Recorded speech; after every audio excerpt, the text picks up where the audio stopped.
What stats should you expect when you are running your webinars? So you're probably here because you're trying to figure out what to expect on your webinars. That's what we're going to jump into today. Make sure you hit that like and subscribe button so you never miss a video that will make you money. Also, if you want a free course on how to do webinars, it is in the description. You can grab it while you're down there. All right, let's jump into it. So what stats should you expect on your webinar?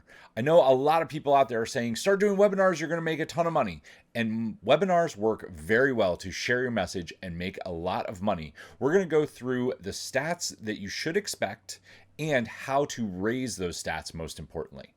So I want to set some expectations first. You have to either run ads or find places to deliver your webinar for free to start. You will make income pretty quickly if you follow the methods that I teach. You can sell a $2,000 item or a $1,000 item very easily over a webinar because it gets your expertise in front of people. It helps you build the know, like, trust factor, you build some rapport, and it does make sales. The caveat is you either have to run ads or you have to get your webinar in front of people. So let's jump into it. The three things that we're going to cover. The first one is what numbers should you expect for your webinar sign up and how many of those people should show up. The second stat we're going to cover is once you've got people to the webinar, how many people is a good number to get to the offer, because that controls how many people will actually buy. The third and final one is how well does your offer convert. We're going to show you why each one of these sections is important and how to raise your numbers across all three of them. So the first one that we'll jump into is your webinar sign up and show up rate. This has to do with your front end funnels and how you are getting people to the webinar. So average numbers here, if you're running Facebook ads, are somewhere between $10 and $35 per opt-in. So it depends what you're selling, what niche you're in, because some niches are obviously more competitive than others. It also depends on your ad copy, how great your ads are, whether you're running video ads, whether you're running text ads, and whether you are running retargeting ads. So $10 on the very low end. When you are just getting started, I would probably expect $15 to $20 as your average, just without knowing anything about you. So from there, how many of those people are actually going to show up to a live webinar? Well, as of January 2021, industry standard is somewhere around 20%.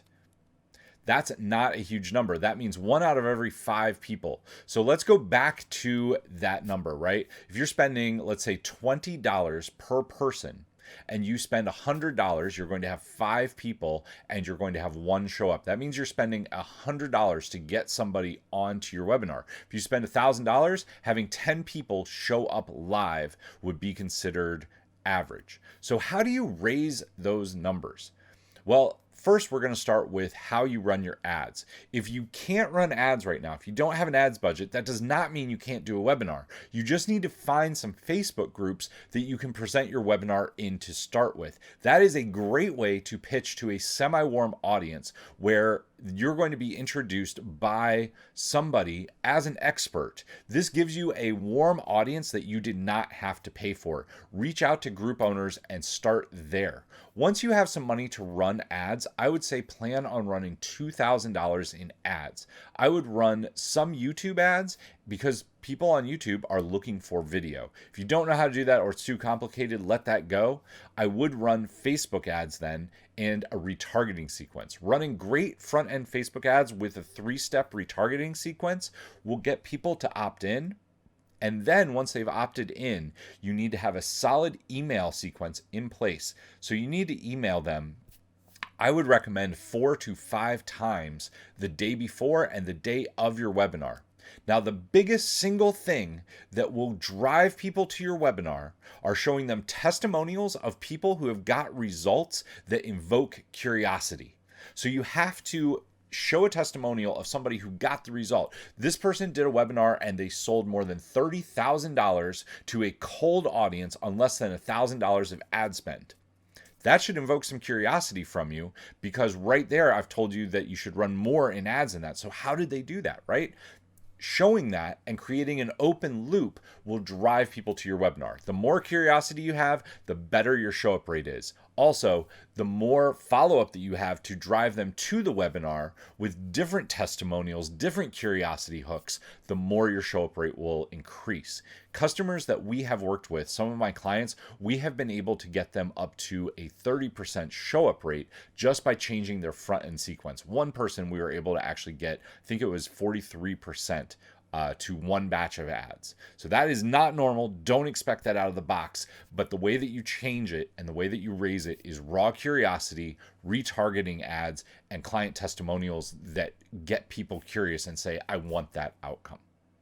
So number 2 is how many people you have show up versus how many people make it to your offer.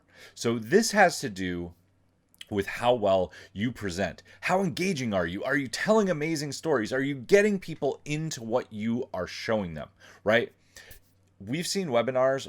If you've been on a webinar anytime in the last 6 months, you know that they're snooze fest. You know people are falling asleep. They're looking at Facebook. They're tuning into something else. They're tuning out of the webinar and they're dropping off. So how do you change this? Well, average numbers right now are somewhere around 50%. 50% of the people that are on the front end will stay to the offer point and drop off maybe around there, right? If you get them to the offer, you then have the chance to make the offer. We'll get to that in a second. So right now we're looking at the people who come on the front and how long do they stay.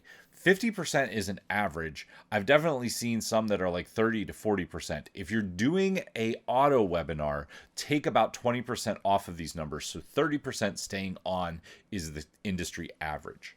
So how do you raise those numbers? Number 1, open loops and creative storytelling. So how many stories do you think a great webinar has?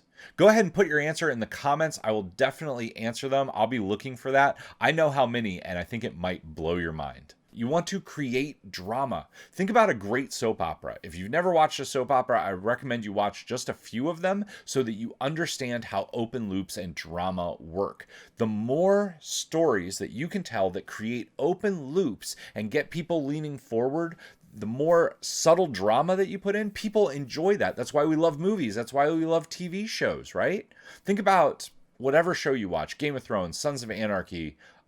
I don't watch much TV, but the TV that I do watch, I definitely notice how they create these open loops. At the end of the show, they always leave you on a hook so that you have to tune in next week. You're excited about it, right? One of my favorites of all time was the first season of True Detective. If you haven't watched that, definitely check that out. Lots of open loops, lots of drama, lots of good storytelling. So that's the first way that you can increase your number. Just by building in great stories and great open loops, I've been able to take people from the 50% average to over 75% of their people that come in the front end staying to the back end.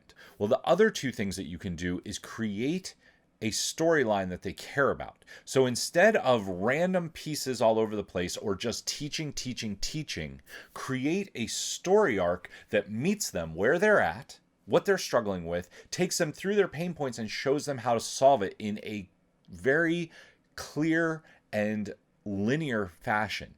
By showing them something that gets them involved and gets them future pacing their results, they will lean in harder. All right, so the third area that we are going to talk about is how, once they've made it to your offer, what are good numbers of buyers? What can you expect? And how do you raise that number? So first off, industry standard here is somewhere between 3 and 5% of the people who make it to the offer will end up buying. So that's 1 out of 20 on the average end. So if you have 20 people make it, you will make 1 sale. How do you raise that number up? Well, the key is you have to have a great offer stack. People buy, if this is a scale, people buy, they go up and they buy when you pile on so much value that this goes down and this causes it to go up. The more value you give, the more somebody is apt to buy. The more you solve their problems. I want to hook this together for you. Solving their problems is where you get somebody to buy. All the open loops that you create in the front end of your webinar should be closed with what you are selling them.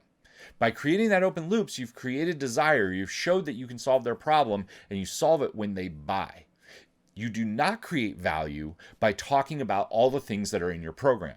I want to be very clear about that. Watch some webinars where people go on and on and on and on about their course and what's in it. You're selling a coach seat on a flight to Hawaii. That's not what anybody wants. What people want are to be sipping Mai Tais on the beach in Hawaii. So sell that, sell the outcomes. People buy outcomes. So you should have your main course up at the top of the value stack, and then underneath of it, you should have at least 5 additional things and 2 bonuses. By building the stack correctly, building anticipation, and using those open loops, you can get to up to a 20% close rate. That's around the highest that I've seen to cold traffic. I'm sure there are some out there that convert more than that.